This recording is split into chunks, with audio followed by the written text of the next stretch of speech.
You should really get out of here. Why? We're gonna make this place scream. What does that mean? Completely unlivable. Well, where can I go? Fuck if I know. Head south.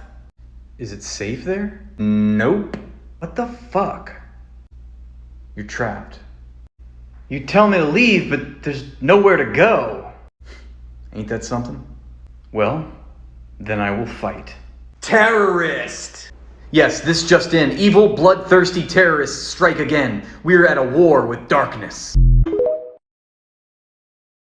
Tell them to take the safe route. Take the safe route. Okay, now bomb the safe route. Bombing safe route. Tell them to go to the refugee center. Attention Palestinians, go to the refugee center. Now bomb the refugee center. Bombing refugee center? Oh, what? Looks like some of them are getting into ambulances. Bomb the ambulances. Copy. They're on their way to the hospital. Bomb the hospital. Bombing hospital. Okay, now tell them there's an escape route south to Egypt. Attention Palestinians, head south to Egypt. Okay, now bomb the escape route. Figured that. And again. Already on it? And again. What are we gonna tell the press? Beheaded babies. Look, we're gonna make sure this thing goes off without a hitch, okay? We are heavily involved in the thinking, planning, the military intelligence of the Israeli operation in the Gaza Strip. Okay. Look, we, the United States, are heavily experienced in urban warfare. Iraq, Afghanistan, Mosul, Fallujah. So yeah, we sent our military personnel to aid and abet the Israeli government. Okay, so can we talk about the recent airstrike on the refugee camp in Jabalia? Look, I cannot comment on an operation conducted by the Israeli government that we're not involved in, okay? That's them. That's not us. We're not involved in that. But you just said, excuse me, look, it's not our thing, okay? We just supplied the funding, resources, intelligence, ammunition, and technology to make it all happen. Whatever happens, happens. We don't know what's going to happen. Okay. It's not like there's a 4 decades long track record of Israeli operations in the Gaza Strip that we could point to. Wait, we don't know what to expect here. It's all new. But also, we're really experienced in all these things, and we know pretty much exactly what to expect. Holy fuck. Not a hospital, that's a Hamas-spital. Evidence? Yeah? We're working on it. You raided a hospital with no evidence? There's evidence. You don't have any. Not yet. We have strong indications. Strong indications of evidence. Okay, and what are these strong indications? Yeah, well, we found 2 toilets in a small alcove with a sink and a room and some exposed wirings. And that's your evidence. Not only that, we found a hideout with 2 cots and a wall-mounted air conditioning unit that is connected to an engine outside the hospital building. And that's your evidence that Hamas has used the hospital as a command center. Look, they clearly left before we got there, silly. Right. Besides, we found a massive underground labyrinthian diabolical network of terror tunnels under the Al-Shifa hospital. My God, the terror. I mean, look at this groundbreaking footage. How could you deny it? It looks like you just stitched 2 videos together. Hey, our editor did a bang-up job. It doesn't matter. You can't bomb a hospital and kill civilians even if there is a Hamas command center. Which, incidentally, you don't have any proof of anyway. You can church it up all you like. This is a violation of international law. Do you condemn Hamas? No, I don't condemn Hamas. You're anti-Semitic. I'm anti-apartheid. No, you're anti-Semitic. No, you are pro-genocide. No, you are pro-terrorism.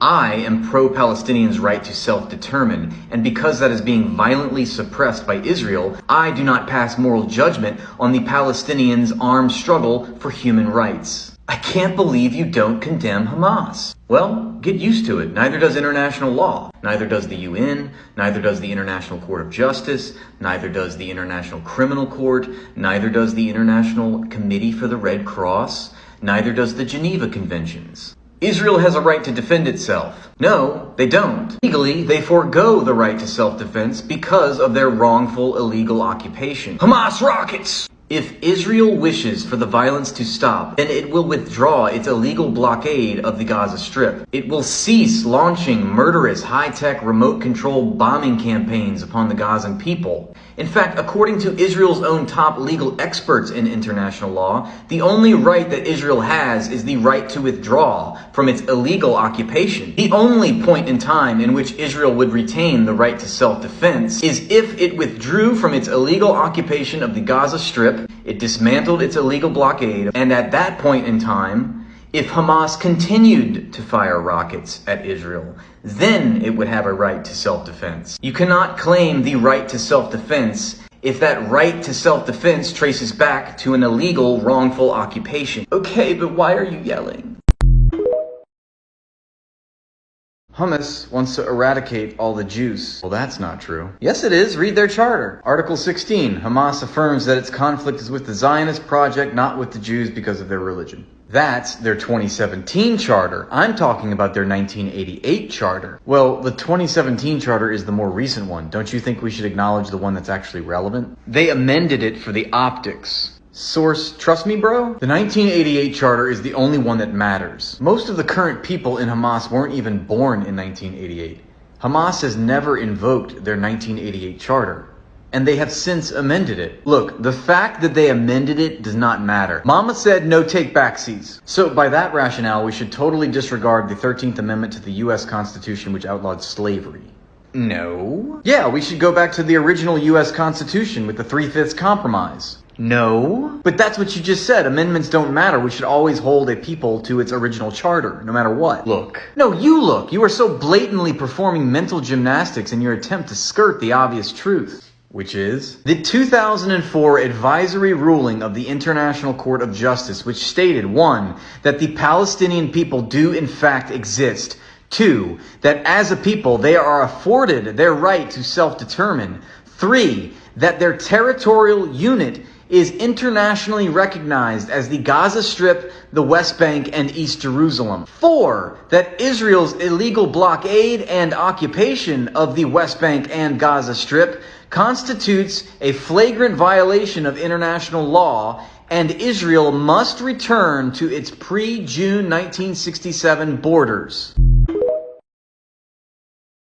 Hamas are terrorists. Well, that's because Israel is a terror state. When you terrorize a civilian population for decades and decades, those civilians tend to turn militant and fight back. Hamas is running Gaza like a military dictatorship. Well, they were democratically elected in 2006 by the Palestinian people in what Jimmy Carter, who was there at the time, referred to as a completely fair and honest election. Gaza has been under an internationally recognized illegal blockade ever since 2006, imposed by Israel, punctuated by periodic mass murdering invasions conducted by Israel. Every few years, Israel destroys Gaza with an illegal bombing campaign. Israel controls Gaza's airspace, its land and sea borders. Nothing and no one goes into Gaza, and nothing and no one comes out of Gaza without Israel's approval. The people of Gaza have been deprived of their human rights. They have been denied their right to self-determine. Virtually the entire world agrees with what I've just said to you. Israel has even blocked the import of chocolate,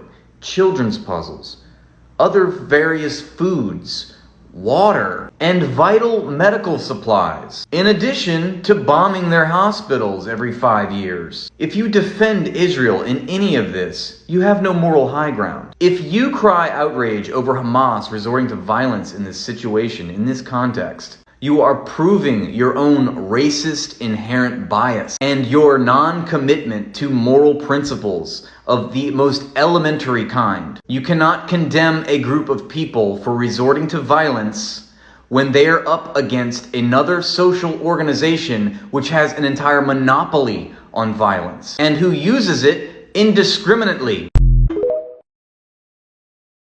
Hamas uses hospitals as command posts. Of the hundreds of human rights reports that have been written on this matter, none have produced any evidence that Hamas uses hospitals as command posts. The human rights reports have, in fact, found the opposite. Israel targets hospitals indiscriminately and without a military objective, and without any evidence of enemy presence in a hospital. Nuh-uh. Well, I hate to break it to you, but even the Israeli government admits this. Nuh-uh. Furthermore, Israel has been bombing Palestinian hospitals ever since 1982, even before there was a Hamas. Israel literally started a war with Lebanon by bombing a Palestinian children's hospital, killing 60 people in 1982. In 2009, during Operation Cast Lead, Israel destroyed or damaged 12 hospitals. In Operation Cast Lead, Israel destroyed or damaged 217 schools, 60 nurseries, 40 primary health care clinics, and 12 hospitals, including 29 ambulances. In 2014, during Operation Protective Edge, Israel destroyed or damaged 24 medical health facilities. And many of these hospitals were not struck once, not twice, but 3 times. Now, given the history, do you honestly believe that Hamas logically thinks that it is safe to set up command posts inside hospitals, or schools for that matter, when that has precisely been the very buildings that Israel intentionally targets? Use your head. Wow, so you're anti-Semitic.